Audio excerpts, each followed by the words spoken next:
Hello दोस्तों, काफ़ी समय बाद आपसे मिल रहा हूँ क्योंकि मुझे दोस्त अपने सवाल पूछते रहते हैं। उनमें से एक सवाल आया है कि ये इच्छा क्या होती है और क्या इच्छा करना खराब बात है?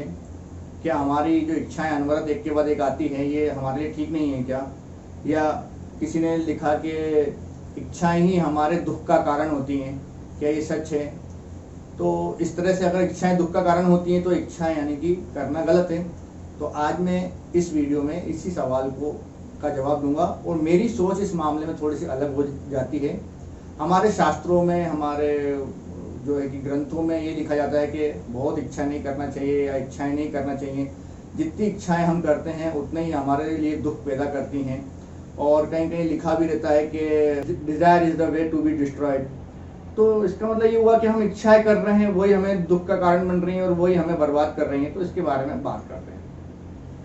दरअसल इच्छाएं क्या होती हैं? इच्छाएं एक ऊर्जा के समान होती है, एनर्जी के समान। और साइंस भी कहता है कि एनर्जी को हम डिस्ट्रॉय नहीं कर सकते। Energy can not be destroy, यानी कि ऊर्जा कभी भी नष्ट नहीं होती है। ये हमेशा एक रूप से दूसरे रूप में परिवर्तित हो जाती है। इसी तरह इच्छाएं भी हमारी कभी खत्म नहीं होती हैं। जैसे कि हमारा किसी एक नया मोबाइल लेने की इच्छा हुई, नया मोबाइल आते से ही कुछ समय के लिए हमें आनंद आता है, कुछ समय के लिए हम उसे एंजॉय करते हैं, लेकिन थोड़े समय बाद हमारी इच्छा बदल जाती है अगली किसी चीज को लेने के लिए। ऐसे ही हम क्या करते हैं कि जिंदगी भर इच्छाएं करते रहते हैं और एक इच्छा जैसी पूरी होती है वो एक अगली इच्छा में बदल जाती है। यानी कि ऊर्जा है ना इच्छा, तो ऊर्जा अगली ऊर्जा में बदल जाएगी।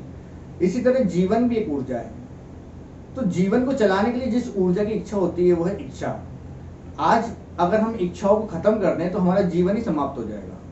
यानी जीवन और इच्छाएं दोनों ऊर्जा का एक रूप होती हैं। ये अगर चलती हैं तो साथ साथ चलती हैं और रुकती हैं तो साथ साथ रुकती हैं। यानी कि हमारी इच्छाएं भी जीवन के साथ ही रुकती हैं। अब अगर हम इसको और आध्यात्मिक वे में जाने की कोशिश करते हैं,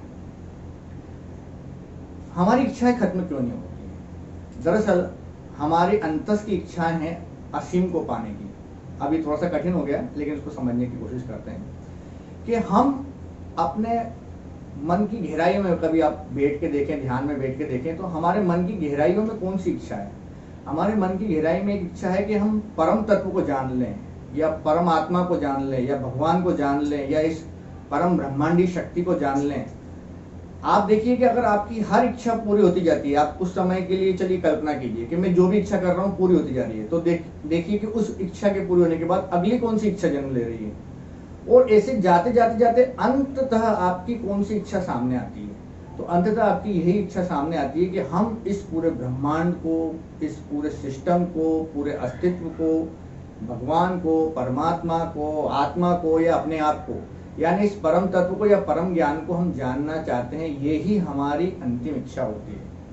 अब क्या होता है कि ये इच्छा इतनी बड़ी है कि ये पूर्ण नहीं हो पाती।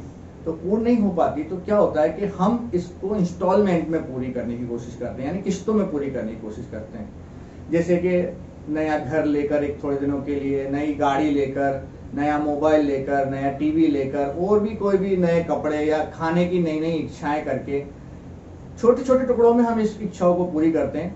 अब इच्छा पूरी होती है तो कुछ समय के लिए आनंद भी प्राप्त होता है। आनंद प्राप्त होता है तो हमें लगता है कि हमने इच्छा सही की थी, चलिए हमें आनंद प्राप्त हो गया। लेकिन थोड़े दिनों बाद वो आनंद का जैसी लेवल कम होता है, एक नई इच्छा ऊपर उठ के आ जाती है। इस तरह ये इच्छाएं जब तक असीम को या अनंत को नहीं पालें, जब तक अपने परम ध्येय को यानी परम आत्मा को जानने की इच्छा पूरी ना हो जाए, तब तक ये इच्छाएं अनवरत जारी रहती हैं। तो इसमें कुछ भी गलत नहीं है, इच्छाओं करने में कुछ भी गलत नहीं है। हमको केवल इच्छाओं के स्वरूप को जानना है कि हम क्यों इतनी तरह तरह की इच्छाएं कर रहे हैं। जैसे ही हम इस बात को अपने अंदर रियलाइज करते हैं कि दरअसल हमारी इच्छाएं क्यों उठ के आ रही हैं, तो ऑटोमेटिक अपनी इच्छाएं संयमित होने लगती हैं, कंट्रोल्ड होने लगती हैं और हम अपनी इच्छाओं पर विजय पाने लगते हैं। तो आप भी, अगर आपने मेरी बातों को ठीक से समझा हो, तो आप अपनी इच्छाओं के ऊपर थोड़ा सा ध्यान दें कि क्यों कौन सी इच्छा प्रकट हो रही है, क्या वो इच्छा जरूरी है। इन बातों पर अगर ध्यान देंगे तो आपको अपने आप समझ में आ जाएगा कि कुछ गैर जरूरी इच्छाएं आपकी पैदा हो रही है, वो केवल उस परम इच्छा की इंस्टॉलमेंट के रूप में पैदा हो रही है। जैसे जैसे आप इस चीज को जानते जाएंगे, आपका इच्छाओं पे कंट्रोल होता जाएगा और इच्छाएं आपकी कम होती जाएंगी। इच्छाएं नष्ट नहीं करना, एकदम क्योंकि हम इच्छाएं जब तक अगर नष्ट हो जाएंगी तो हमारा जीवन ही खत्म हो जाएगा। हमारा जीवन किसी न किसी इच्छाओं को फॉलो करता हुआ ही चलता है।